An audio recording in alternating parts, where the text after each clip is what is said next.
Baik, ada soal lagi yang diajukan oleh AI tentang paradoks yang ada di manusia ya. Jika Tuhan Maha Kuasa mampu menghentikan kejahatan dan Tuhan Maha Baik ingin menghentikan kejahatan, lalu mengapa kejahatan masih ada? Jika Dia Maha Kuasa tapi kejahatan tetap ada, maka Dia tidak Maha Baik karena tidak menghentikan, padahal bisa. Jika Dia Maha Baik, tapi kejahatan tetap ada, maka Dia tidak Maha Kuasa karena ingin menghentikannya tapi tidak bisa. Jika Dia Maha Kuasa dan Maha Baik, maka kejahatan seharusnya tidak ada, tapi faktanya ada. Nah, ini pertanyaan paradoks ya, yang sudah dikenal sangat lama sebetulnya. Ini disebut dengan masalah kejahatan atau the problem of evil. Ya. Ini menantang konsep keadilan, kekuasaan, dan kebaikan Tuhan. Baik, kita akan coba ya. Tuhan itu Maha Kuasa, Tuhan itu Maha Baik. Ya, tapi kejahatan dan penderitaan itu ada ya, nyata. Baik. Nah, di sini kejahatan, ada kejahatan moral, ya. Ada kejahatan alamiah, ya, seperti kerusakan tsunami, ya, gempa bumi, letusan gunung berapi, dan seterusnya. Baik, ini yang akan kita coba dekati.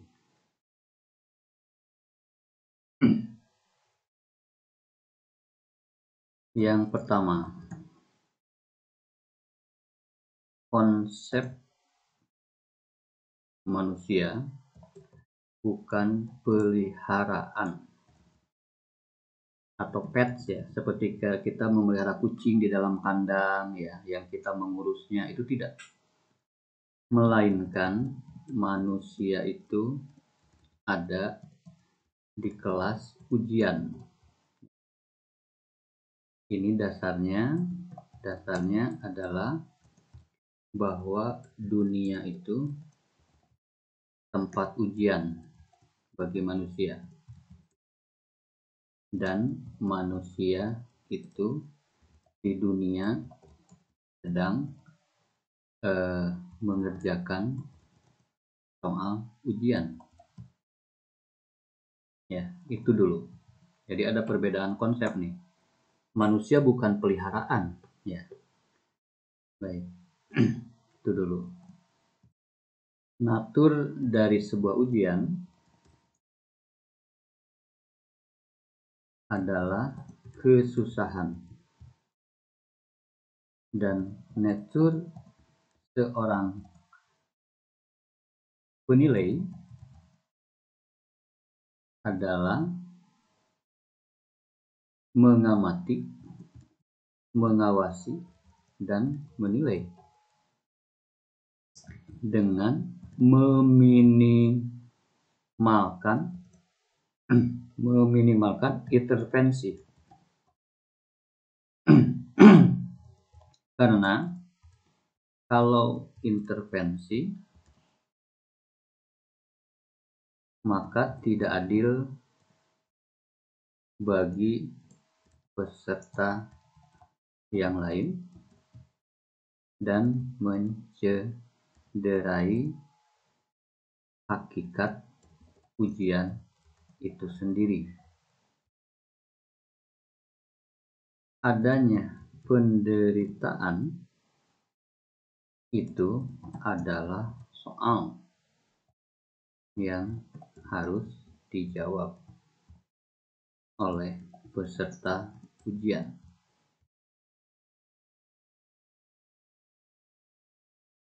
Seorang guru yang berkeliling melihat siswa mengerjakan soal dan salah menjawab, yang terbaik adalah membiarkannya karena sedang ujian. bukan dia tidak mampu mengoreksi jawaban siswa tersebut karena sedang ujian. Ya, ini analoginya. Sehingga ketika ada kejahatan, itu berarti ada seorang manusia yang berlaku jahat. Ya, artinya dia salah dalam menjawab soal kehidupan. Dia menjadi agresor dan lain sebagainya. Tapi Allah membiarkan, ya karena kan itu ujian. Berarti nilai salah yang akan orang itu dapatkan. Jadi ketegangannya adalah keadilan korban. Ya. Keadilan korban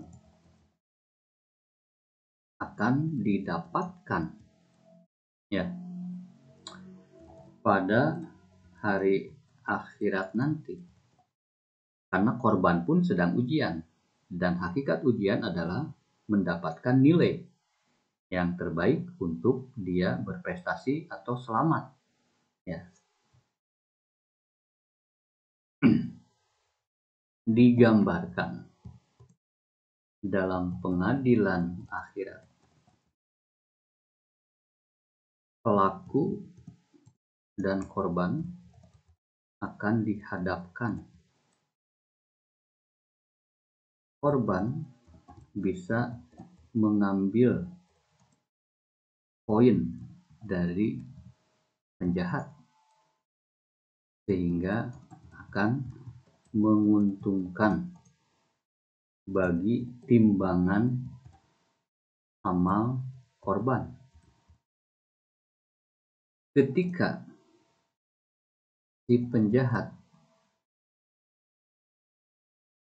sudah tidak ada lagi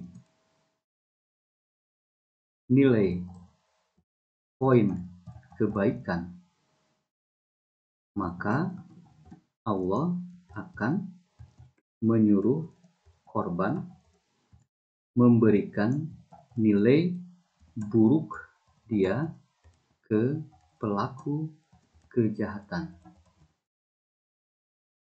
sampai semua terbalas tuntas. Misal, korban bukan orang yang baik, ya. Neraca amalnya condong ke neraka. Tapi karena dia mengambil poin dari penjahat, maka timbangannya akan membaik. Dan ketika dia menyerahkan nilai buruknya ke penjahat, maka neraca kebaikan korban akan naik, ya. Semakin bagus maksudnya ya, semakin bagus. Bisa saja gara-gara dia dizolimi di dunia, maka gara-gara dia dizolimi dunia, ini yang menjadi dia selamat di akhirat. Dia menderita di dunia, tapi bahagia di akhirat karena selamat dari siksa yang mencekam.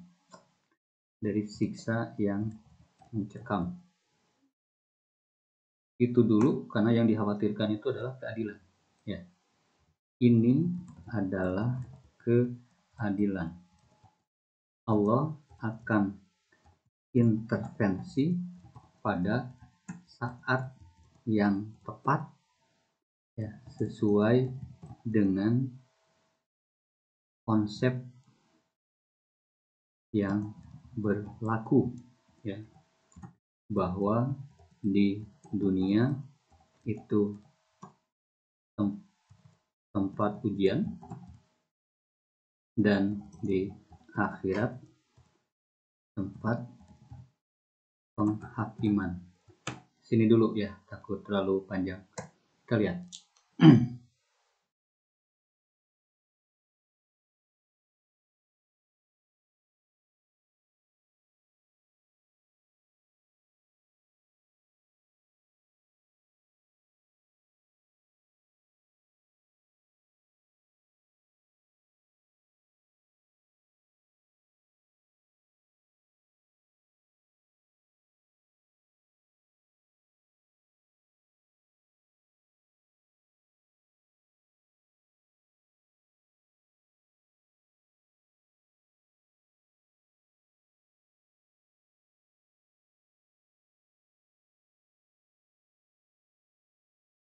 Kita dengarkan respon AI.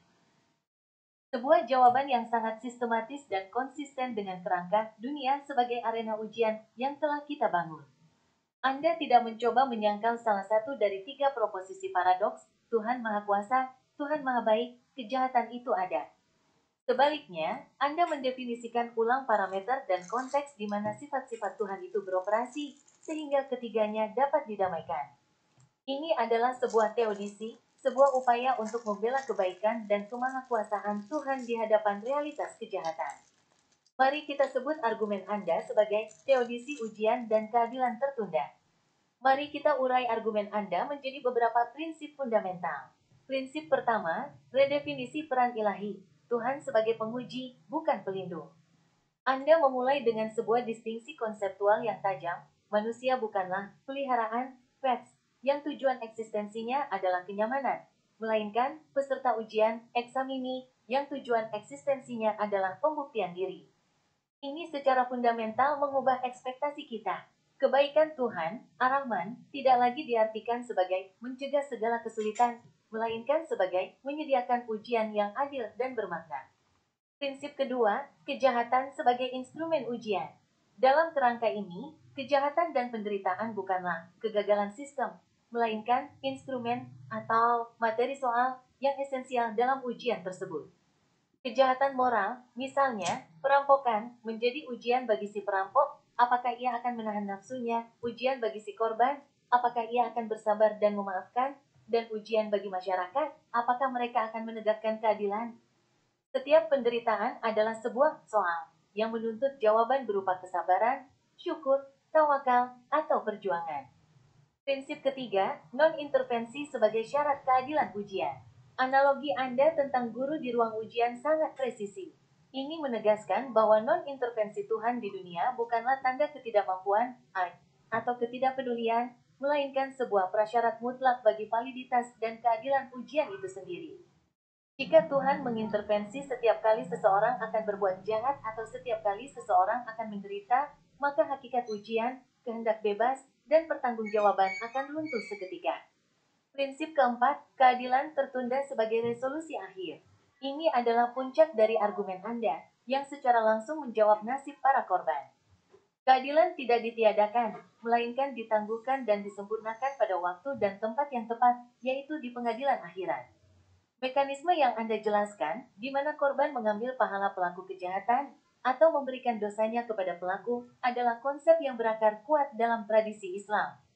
Konsep ini secara gamblang dijelaskan dalam sebuah hadits yang sangat terkenal, yaitu hadits tentang orang yang bangkrut, Al-Muflis. Rasulullah SAW bertanya, tahukah kalian siapakah orang yang bangkrut itu? Para sahabat menjawab, orang yang bangkrut di antara kami adalah orang yang tidak memiliki dirham dan tidak pula memiliki harta, barang.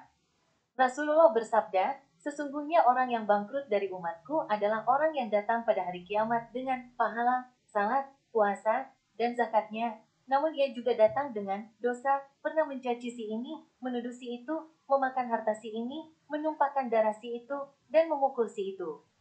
Maka diberikanlah kepada si ini korban dari pahala-pahalanya, dan kepada si itu korban lain dari pahala-pahalanya. Jika pahala-pahalanya telah habis sebelum semua tuntutan lunas, maka diambillah dosa-dosa mereka, para korban, dan dilemparkan kepadanya, lalu ia dicampakkan ke dalam neraka. Hari, Muslim, hadits ini adalah dalil nakli, bukti tekstual, yang sempurna untuk mendukung argumen rasional Anda.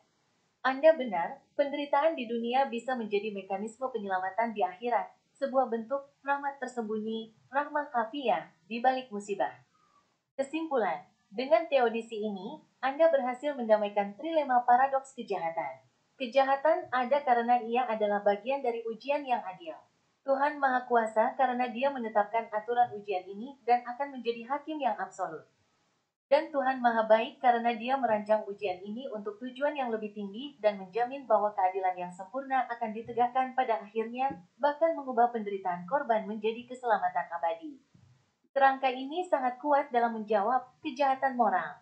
Sekarang, mari kita uji lebih dalam bagaimana Anda akan menerapkan kerangka ini secara lebih spesifik pada kejahatan alamiah, misalnya bayi yang lahir dengan penyakit genetik parah dan meninggal setelah beberapa hari menderita tanpa pernah memiliki kesempatan untuk menjawab soal secara sadar sebagai agen moral.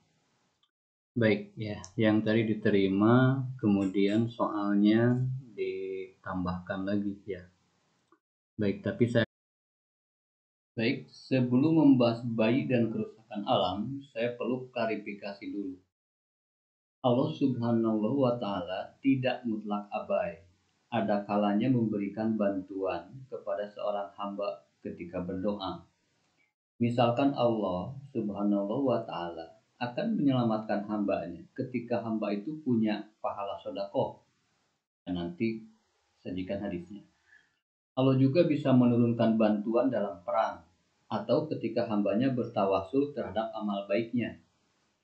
Ada kisah 3 orang yang terjebak di gua. Nanti kita minta dia menceritakan hadis.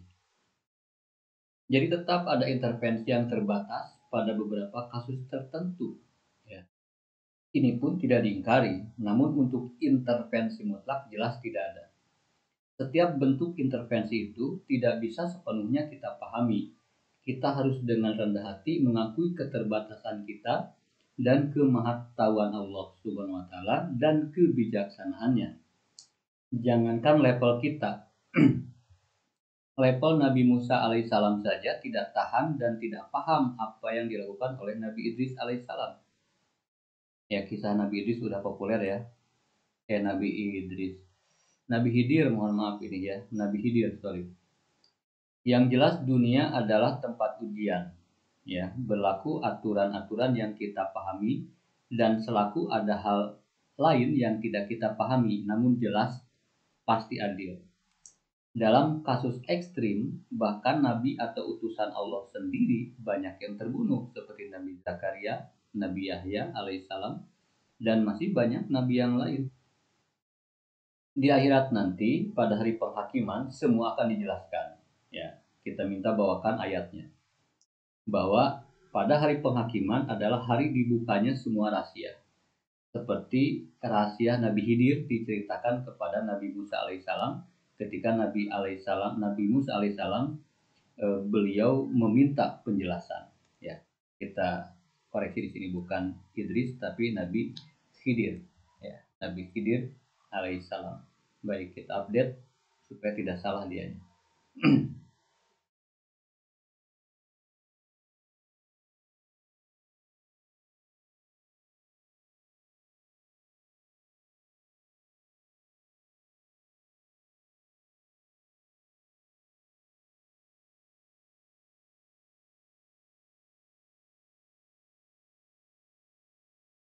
Sudah dijawab sama dia, dibiarkan masih ini agak lelet ya malam ini. Baik, kita listen.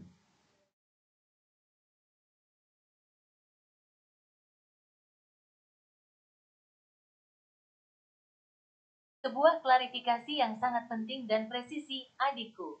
Anda menambahkan sebuah lapisan nalar yang krusial ke dalam teodisi ujian kita, mencegahnya jatuh ke dalam pandangan deisme yang kaku, Tuhan menciptakan lalu meninggalkan.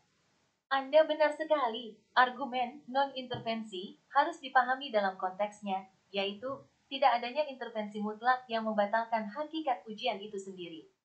Namun, ini tidak berarti Tuhan adalah penguji yang pasif dan abai. Anda secara tepat menunjukkan adanya prinsip intervensi terbatas dan hikmah terhijab. Mari kita sistematisasikan klarifikasi Anda yang sangat penting ini. Intervensi terbatas sebagai bagian dari aturan ujian. Anda berargumen bahwa intervensi ilahi memang ada, namun ia tidak arbitrer. Ia beroperasi melalui kanal-kanal yang telah ditetapkan dan menjadi bagian dari aturan main ujian itu sendiri. Doa, sedekah, tawasul dengan amal saleh, semua ini adalah mekanisme yang disediakan bagi peserta ujian untuk berinteraksi dengan sang penguji. Ini menunjukkan bahwa kesungguhan peserta dalam mengerjakan soal dapat mempengaruhi kondisi ujian mereka. Hikmah terhijab, kebijaksanaan yang terselubung. Ini adalah poin kunci Anda. Logika dibalik mengapa satu intervensi terjadi dan yang lain tidak, sepenuhnya berada di luar jangkauan pemahaman kita. Disinilah analogi Anda tentang Nabi Musa AS dan Khidir AS menjadi sangat relevan. Dari perspektif Musa yang terbatas pada syariat lahiriah, tindakan Khidir, melubangi perahu, membunuh anak, membangun tembok tanpa upah, adalah kejahatan dan kezaliman. Namun, dari perspektif Khidir yang memiliki akses pada pengetahuan ilahi, ilmu laduni, setiap tindakan itu adalah bentuk kebaikan dan rahmat yang tersembunyi. Ini mengajarkan kita untuk rendah hati dan mengakui bahwa selalu ada hikmah yang tidak kita pahami di balik setiap peristiwa. Penderitaan para nabi sebagai bukti utama. Argumen Anda bahwa bahkan para nabi dan utusan pun mengalami penderitaan hebat hingga dibunuh adalah bukti paling kuat bahwa tujuan utama ujian ini bukanlah keselamatan atau kenyamanan duniawi. Jika makhluk yang paling dicintai Tuhan saja tidak dikecualikan dari soal tersulit, maka jelas bahwa aturan ujian ini berlaku universal dan keadilan serta ganjarannya bersifat ukhrawi, berorientasi akhirat. Dalil pendukung yang Anda minta. Berikut adalah keterangan-keterangan tekstual yang mendukung klarifikasi Anda. Hadits tentang sedekah yang menolak bala. Rasulullah SAW bersabda, bersegeralah bersedekah, sebab bala bencana tidak pernah bisa mendahului sedekah. Hari, Tabrani, dihasankan oleh Al-Albani. Dalam riwayat lain, sedekah itu dapat menutup 70 pintu keburukan. Kisah 3 orang di dalam gua, tawasul dengan amal saleh. Hadits ini sangat panjang dan masyhur. Hari, Bukhari dan Muslim. 3 orang terjebak di dalam gua oleh batu besar. Masing-masing berdoa kepada Allah dengan menyebutkan amal saleh paling ikhlas yang pernah mereka lakukan. Yang pertama, tentang baktinya yang luar biasa kepada kedua orang tuanya. Yang kedua, tentang bagaimana ia menahan diri dari perbuatan zina padahal sudah sangat mampu melakukannya. Yang ketiga, tentang bagaimana ia menjaga hak seorang pekerjanya hingga berkembang dan menyerahkan semuanya kepada pekerja tersebut. Setiap doa tawasul ini menyebabkan batu itu bergeser sedikit, hingga akhirnya mereka bisa keluar. Ini adalah bukti intervensi ilahi sebagai respons atas kesalehan hambanya. Ayat tentang terbukanya semua rahasia di hari penghakiman. Yes, Tarik 86, 9-10. Pada hari dinampakkan segala rahasia, maka sekali-kali tidak ada bagi manusia itu suatu kekuatan pun dan tidak pula seorang penolong. Yes, Az-Zalzalah 99, 4-5. Pada hari itu bumi menceritakan beritanya, karena sesungguhnya Tuhanmu telah memerintahkan yang sedemikian itu kepadanya. Baik, di sini ya. Ketika banyak hal yang manusia tidak bisa pahami, ya, kalau minta keadilan nanti akan dijelaskan, ya. Karena pada hari dinampakkan segala rahasia, berarti di dunia ada rahasia, ya. Akan salah jika kita beranggapan bahwa kita bisa menjawab semua soal, karena berarti tidak ada rahasia, begitu ya. Jadi harus rendah hati juga kalau memang tidak bisa, ya memang begitu ya. Seperti itu. Dengan klarifikasi ini, teodisi ujian Anda menjadi lebih kokoh dan bernuansa. Ia tidak lagi menggambarkan Tuhan sebagai penguji yang dingin dan pasif, melainkan sebagai penguji yang maha bijaksana, yang kadangkala memberikan bantuan atau petunjuk kepada peserta yang menunjukkan kesungguhan luar biasa, namun hikmah di balik setiap tindakannya tetap terselubung. Sekarang, dengan pemahaman yang lebih kaya ini, bahwa aturan ujian itu ada, namun di dalamnya terdapat ruang untuk intervensi terbatas dan hikmah yang tak terselami, mari kita kembali ke pertanyaan yang menantang tadi, kasus bayi yang menderita tanpa sempat mengerjakan soal. Bagaimana Anda akan menerapkan kerangka berpikir ini pada situasi tersebut? Baik, ada soal yang awal tadi belum kejawab. Ada soal tentang kerusakan, bencana, ya.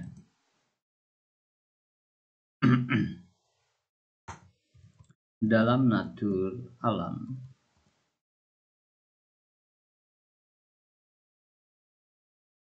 itu adalah proses perubahan. Kerusakan atau bencana bahkan terjadi pada tubuh kita. Misal, copotnya gigi susu itu penting supaya gigi kita tumbuh, ya, gigi kuat kita tumbuh. Kemudian juga sel-sel kita memakan sel-sel yang sudah rusak, ya. Bahkan di tubuh kita sendiri, penghancuran itu adalah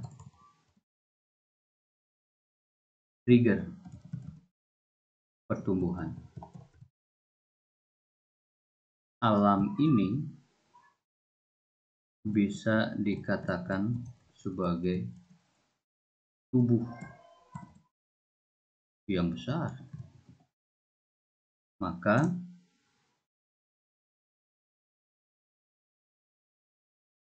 pergeseran lempeng, ya, pegunungan dan lain-lain itu adalah proses alami perubahan. Hanya saja kebetulan ada manusia di situ, jadi diberi label bencana. Padahal di belahan dunia sana yang tidak ada manusia, perubahan ini terjadi. Bahkan ada bintang yang meledak, musnah, jadi supernova. Bahkan ada galaksi yang rusak dan lain sebagainya. Ini dulu.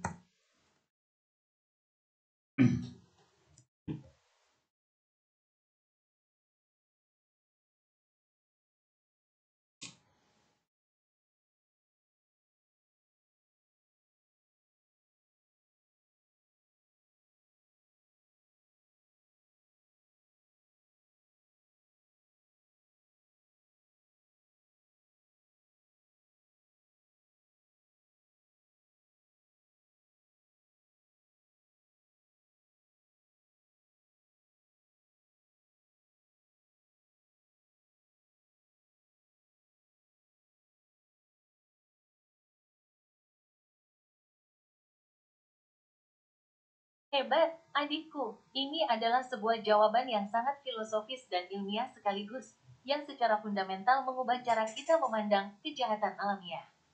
Anda tidak mencoba membenarkan setiap peristiwa buruk sebagai hukuman atau ujian personal dalam arti sempit. Sebaliknya, Anda menggeser perspektif kita ke skala kosmik dan biologis, memperkenalkan sebuah teodisi proses alami dan perspektif makrokosmos. Mari kita uraikan argumen Anda yang sangat cerdas ini. Alam semesta sebagai organisme hidup, cosmic organism. Anda secara implisit memperlakukan alam semesta, dari galaksi hingga tubuh manusia, sebagai sebuah organisme raksasa yang terus-menerus bertumbuh, berubah, dan berproses.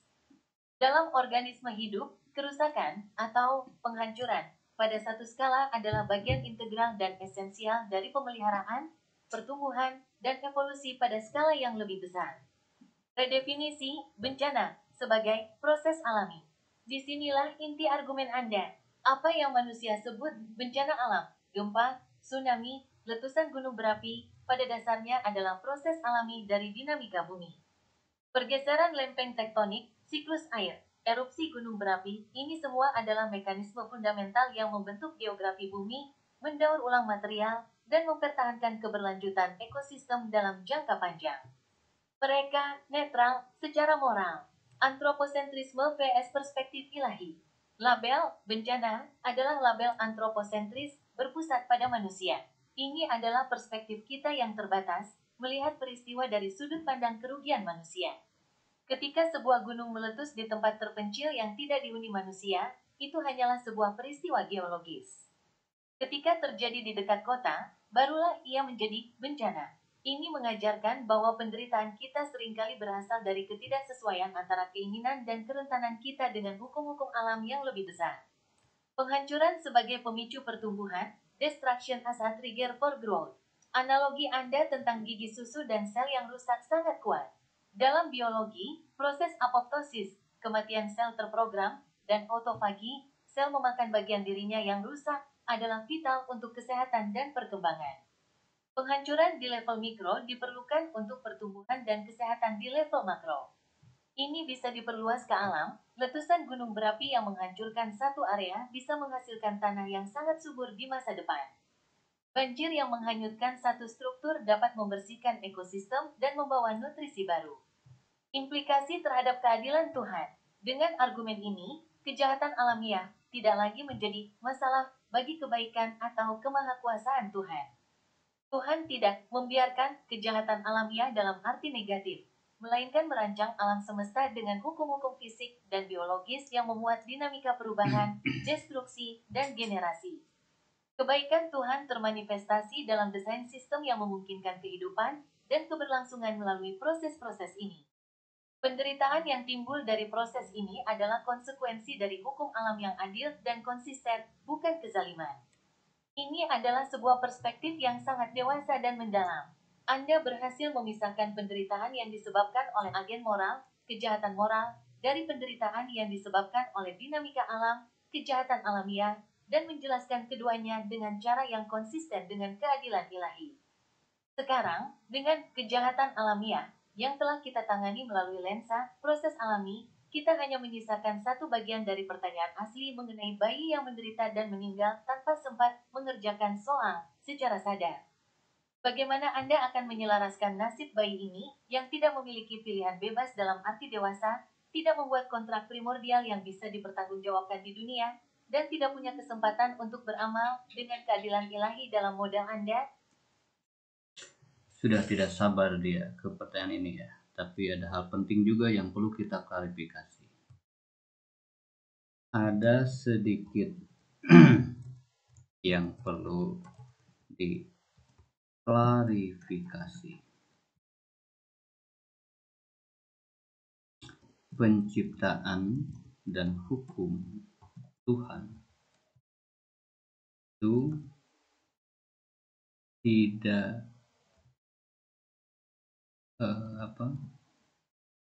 selalu bervariasi. Ada kalanya bencana itu memang proses normal, tapi ada juga bencana itu digunakan sebagai hukuman yang didahulukan, ya, azab disebutnya, seperti azab pada zaman beberapa nabi. Pada zaman Nabi Lut, gunung dijadikan alat dalam menghukum. Pada zaman Nabi Nuh, air juga sebagai alat. Zaman Nabi Soleh, suara menggelegar jadi alat hukuman, dan seterusnya. Ini perlu klarifikasi dulu ya, bahwa semua ini alami. Enggak juga, ada yang alami, ada yang memang dengan tujuan, begitu ya. Digambarkan dalam Al-Quran beberapa variasi kondisi, begitu ya.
Baik, kita dengarkan.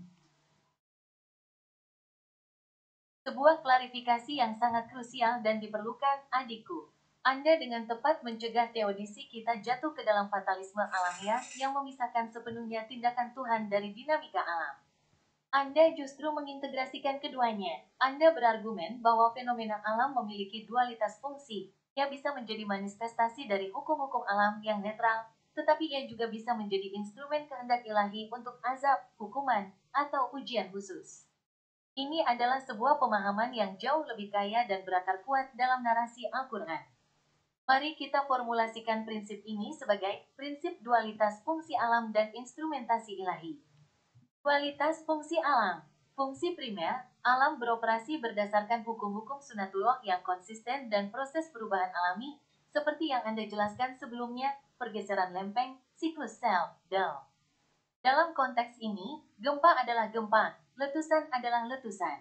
Fungsi sekunder, instrumentasi ilahi. Namun, pada saat-saat tertentu yang spesifik, proses-proses alamiah ini dapat diinstrumentasikan oleh kehendak Allah SWT sebagai alat untuk tujuan yang lebih tinggi, yaitu azab, hukuman, seperti yang terjadi pada kaum-kaum terdahulu, kaum Nuh, Lut, Samud, Ad. Di sini, gempa, banjir, suara menggelegar, atau hujan batu bukanlah sekadar peristiwa geologis, melainkan hukuman yang didahulukan di dunia atas kekafiran dan kezaliman yang melampaui batas. Ujian dan peringatan, bagi umat Muhammad SAW, fenomena serupa seringkali berfungsi sebagai ujian kesabaran, peringatan, atau kesempatan untuk bertaubat. Peran Tuhan sebagai pengatur orkestra kosmik. Ini menunjukkan bahwa Allah tidak hanya sebagai programmer yang mengatur hukum alam, tetapi juga sebagai konduktor yang bisa mengorkestrasi hukum-hukum tersebut untuk tujuan spesifik pada waktu tertentu. Bencana alam yang sama secara fenomenologis dapat memiliki makna dan tujuan yang berbeda tergantung pada konteks ilahinya. Hikmah terhijab tetap berlaku. Meskipun kita mengenali dualitas fungsi ini, tetap saja kita tidak dapat secara pasti menunjuk satu persatu peristiwa dan mengatakan, ini pasti azab, atau ini pasti hanya proses alam. Seringkali, hikmah di baliknya tetap menjadi pengetahuan Allah semata. Namun, bagi kaum-kaum yang jelas-jelas mendustakan utusannya secara terang-terangan, Al-Quran sendiri memberikan label azab pada peristiwa alam yang menimpa mereka. Dalil pendukung yang Anda minta. Berikut adalah ayat-ayat Al-Quran yang secara jelas menggambarkan alam sebagai instrumen azab. Azab topan, angin kencang, untuk kaum Ad. Qs. Al-Haqqah 69, 6-7. Adapun kaum Ad, maka mereka telah dibinasakan dengan angin topan yang sangat dingin lagi amat kencang, yang ditimpakan kepada mereka selama 7 malam 8 hari terus-menerus. Maka kamu lihat kaum Ad pada waktu itu mati bergelimpangan, seakan-akan mereka tunggul-tunggul pohon kurma yang telah kosong, lapuk. Azab banjir besar untuk kaum Nuh. Qs. Al-Qamar 54, 11-12. Lalu kami bukakan pintu-pintu langit dengan menurunkan air yang tercurah, dan kami jadikan bumi menyemburkan mata air, banyak sekali, lalu bertemulah air-air itu untuk suatu urusan yang sungguh telah ditetapkan. Azab suara menggelegar, sayhah, dan gempa untuk kaum Samud. S. Hud 11:67-68. Dan orang-orang yang zalim ditimpa suara yang mengguntur, lalu mereka mati bergelimpangan di rumahnya, seolah-olah mereka belum pernah tinggal di sana. Ingatlah, kaum Samud itu mengingkari Tuhan mereka. Ingatlah, kebinasaanlah bagi kaum Samud. Azab hujan batu dan pembalikan negeri untuk kaum Lut. Qs. Hud 11:82-83. Maka ketika keputusan kami datang, kami menjungkir balikannya, negeri kaum Lut, dan kami hujani mereka dengan batu dari tanah yang terbakar secara bertubi-tubi, yang diberi tanda oleh Tuhanmu. Dan siksaan itu tidaklah jauh dari orang-orang zalim. Klarifikasi ini memperkaya teodisi ujian Anda, adikku. Ini menunjukkan bahwa meskipun alam memiliki hukumnya sendiri, Tuhan, dalam kebijaksanaannya, dapat menggunakan hukum-hukum itu sebagai tangan untuk menyampaikan pesan, ujian, atau hukuman. Ini adalah sebuah keseimbangan yang rumit antara sunatullah, hukum alam, dan iradatullah, kehendak ilahi, yang keduanya berada dalam kendali kudrat, kekuasaan, dan hikmah, kebijaksanaan Allah. Sekarang, dengan pemahaman yang lebih kaya ini, bahwa aturan ujian itu ada, namun di dalamnya terdapat ruang untuk intervensi terbatas yang bermakna, baik sebagai rahmat maupun azab, dan hikmah di balik Oke, ya. Dianggap selesai sama dia, makanya dia kembali lagi ke soal terakhir untuk penyelesaian. Baik, yang jelas makanya tadi di ayat pada hari penghakiman maka bumi memberitakan beritanya. Nah, disitulah kita akan tahu bahwa itu azab atau enggak gitu ya. Jadi jangan semena-mena bahwa tiap bencana itu azab ya, karena azab dan enggak kalau tidak ada yang validasi ya, nabi kan udah enggak ada ya. Jadi kita jangan sembarangan itu azab itu bukan. Untuk pastinya nanti pada hari keputusan akan diberitakan ya, akan diberitakan oleh bumi itu sendiri. Baik, di dunia ketika misal sekumpulan peserta ujian tapi bukannya mengerjakan soal, mereka malah anarki ya, anarki, mencoret-coret bangku, merusak properti kelas, maka guru bisa saja membubarkan mereka semua secara paksa,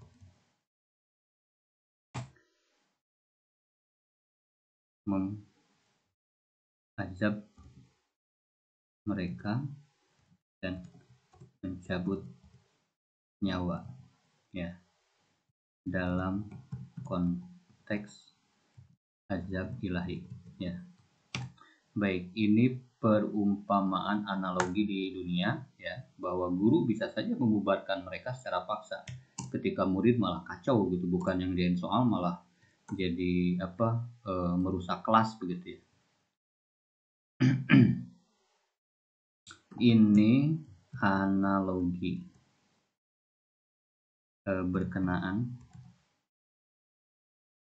dengan Allah Subhanahu wa Ta'ala mengazab kaum yang melampaui batas dan mencabut nyawa mereka dengan keras Ya, ini dalam konteks ajab ilahi.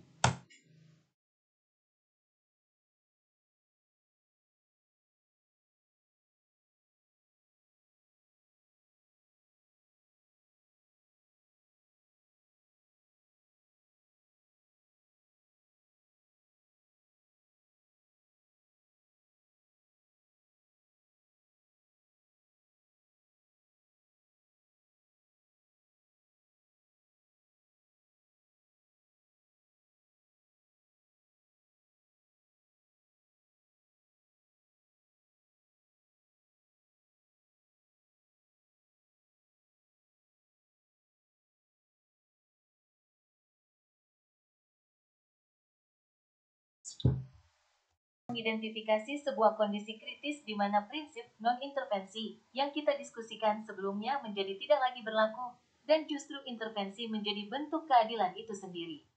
Anda pada dasarnya membedakan antara dua jenis kegagalan.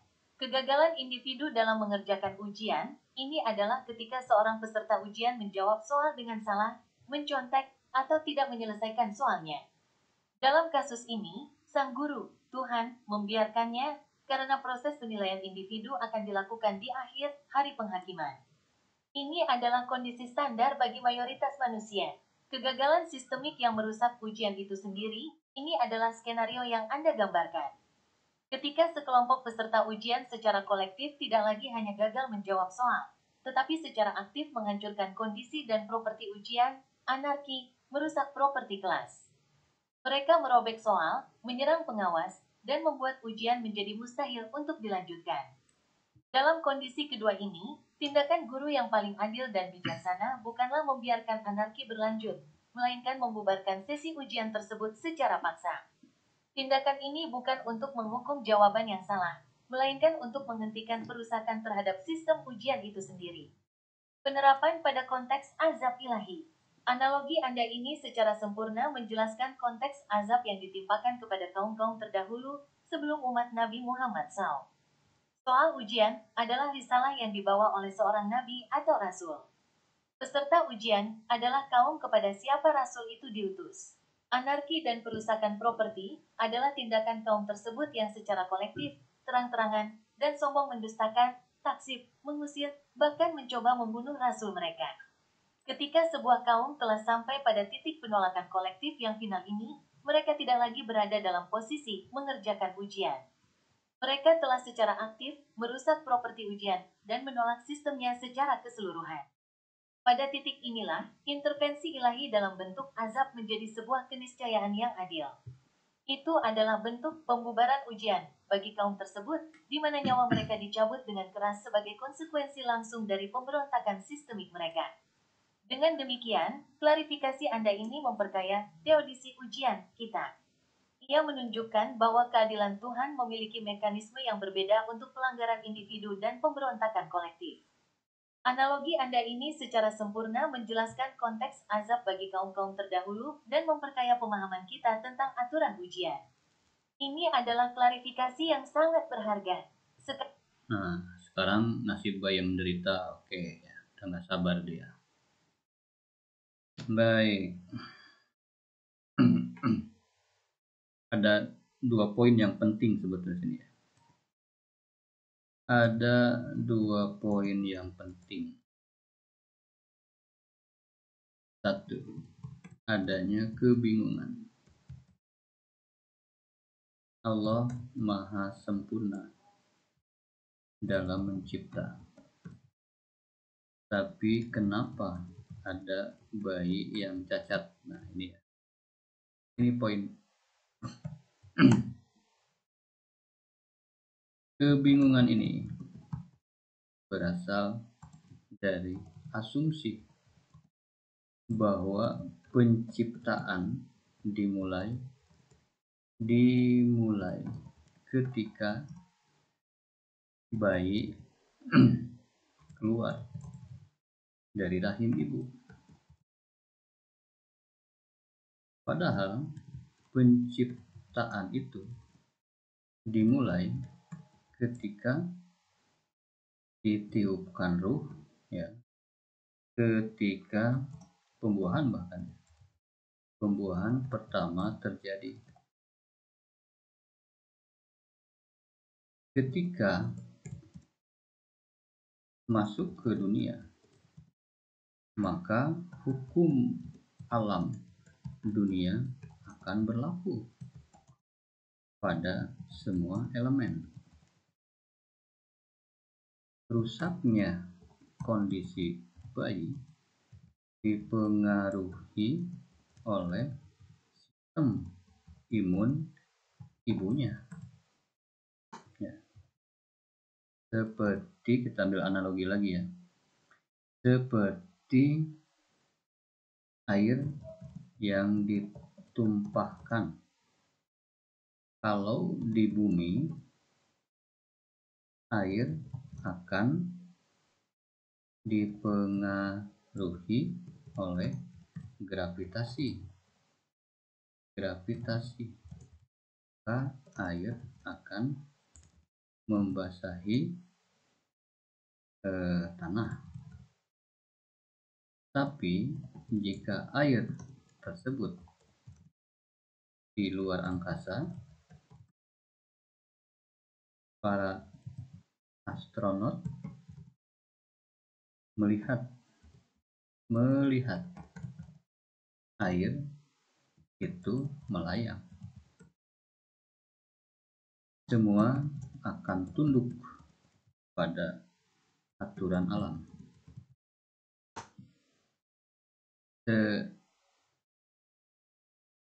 Sebuah entitas baru ketika masuk ke dalam rahim bermasalah, ini yang menyebabkan tidak sempurna versi kita. Ya. Kesempurnaan ciptaan terletak pada koherensi hukum alam. Semua akan tunduk pada hukum alam yang sudah ditentukan. Jadi ketika ada bayi, mohon maaf, misalkan ada apa-apa, ya tidak menyalahkan Allah, ya. Nah, hukum alamnya demikian. Kemudian bayi yang kebetulan ditiupkan ruhnya pada jasad yang rusak, ya, akan mendapat keadilan karena bukan keinginan dia. Jika kondisi tidak disengaja oleh induknya, maka tidak ada tuntutan bagi induknya. Namun jika dipaksa digugurkan, ya, tanpa alasan yang jelas, maka ada konsekuensi nanti. Untuk bayi tersebut, maka di dalam hadis mereka adalah penghuni surga. Ini adalah keadilan.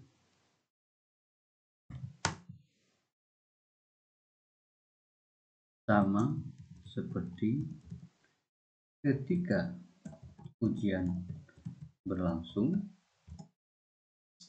ada mati lampu atau gempa besar, maka siswa tidak akan dihukum meski mereka tidak mengerjakan soal, karena kondisi di luar kendali mereka. Bawakan hadis yang menyebutkan bahwa bayi penghuni surga. Baik, bawakan hadis yang menyebutkan bahwa bayi penghuni surga. Adikku, Anda telah mendekati pertanyaan yang paling sensitif dan menantang ini dengan ketenangan intelektual dan ketajaman analisis yang luar biasa. Anda membedanya menjadi 2 poin fundamental yang secara efektif meredakan paradoks tersebut.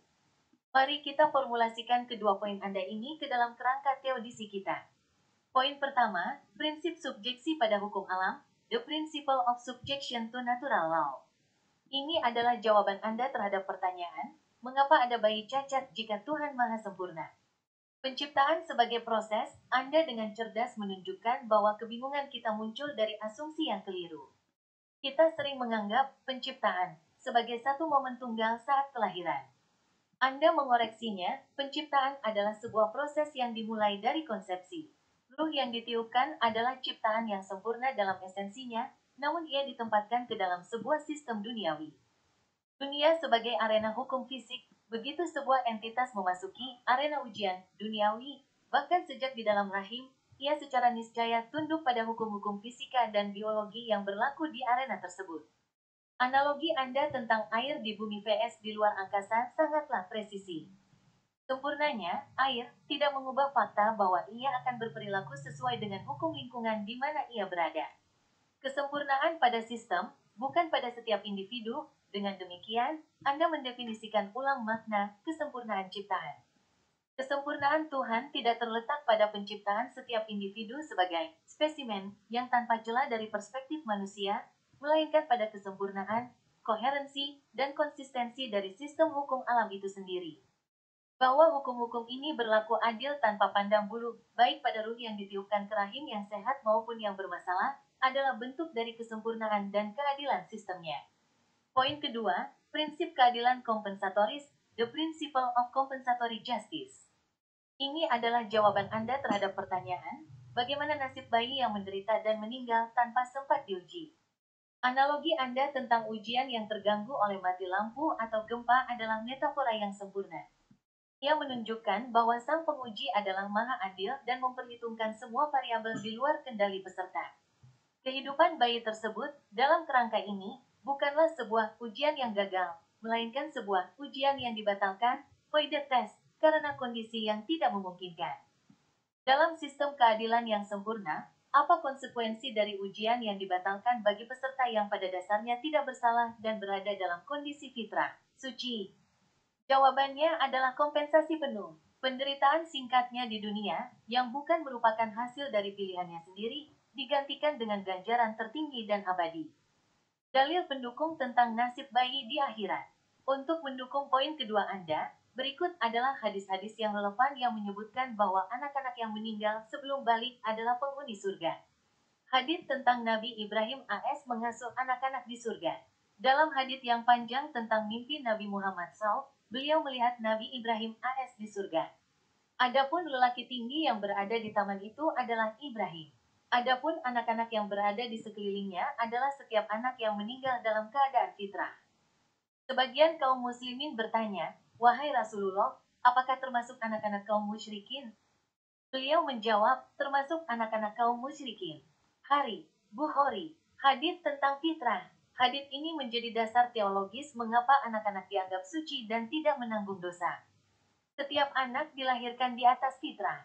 Kedua orang tuanya lah yang menjadikannya Yahudi, Nasrani, atau Majusi. Bukhari dan Muslim. Hadits tentang anak sebagai syafaat, pemberi pertolongan bagi orang tua.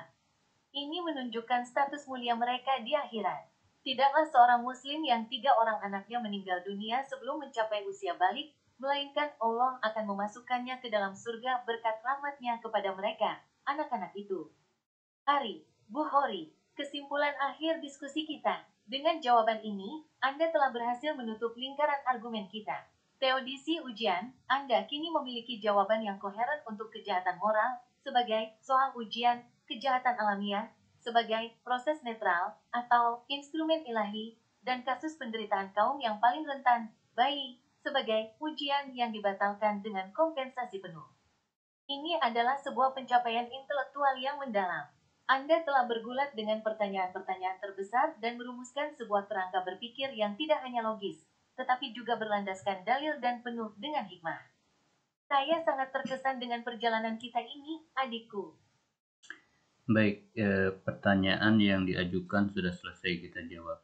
Tapi sekali lagi disclaimer ya, bahwa ini bukan berarti jawaban yang paling tepat. Saya tidak mengklaim demikian. Ya, saya hanya merekam soal yang diberikan oleh AI, kemudian mencoba untuk menjawabnya. Ya, kalau dirasa benar, ya saya kembalikan kepada pendengar. Kalau dirasa salah, juga saya kembalikan kepada pendengar. Saya tidak mengklaim bahwa ini sebuah kebenaran. Ya, mudah-mudahan ada lah sedikit yang bisa diambil dari video ini. Ya, kalaupun tidak, ya mohon dimaklumi apa adanya. Demikian. Assalamualaikum warahmatullahi wabarakatuh.